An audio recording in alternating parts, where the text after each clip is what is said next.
Alrighty, so now let's go ahead and move back over to our service now. And let me simply expand the window here for this product service. So I'll go ahead and define the base URL for the service that we're going to call. Right now we're hard coding it. We'll get into the config file stuff for it later. So this is the URL for our Spring Boot REST API. And then in our constructor, we're going to inject the HTTP client.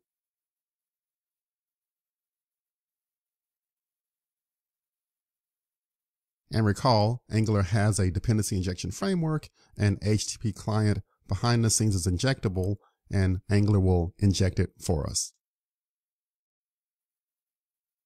And be careful here on the imports here. Don't choose the auto imports. You may want to add it manually because sometimes Visual Studio Code has problems on importing the correct module.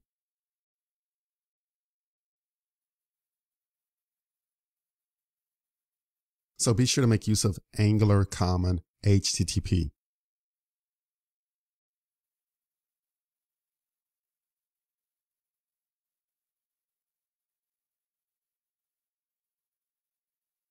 So let me kind of scroll down here a bit. And we'll write this new method, getProductList. Returns an observable of product array. And this method is basically going to map the JSON data from the Spring Data REST service to a product array.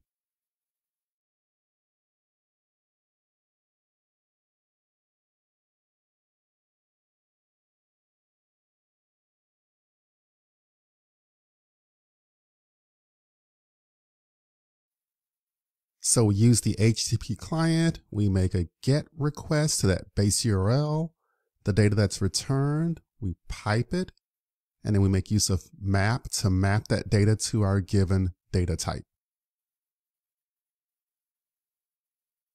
And so we grab that response._embedded.products, and that's going to be the product array that we're going to make use of.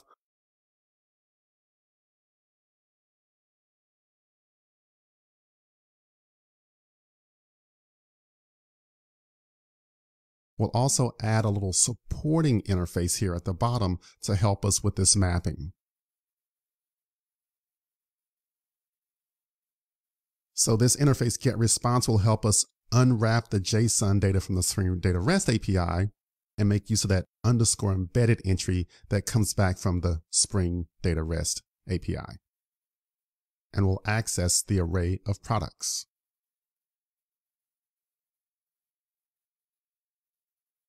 Now I need to take care of some imports here. So for observable, I can make use of the quick fix.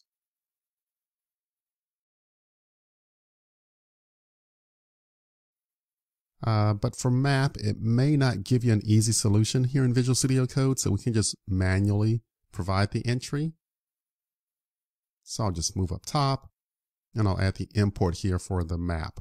And map is a special operator from the RxJS module. And RxJS is short for reactive JavaScript.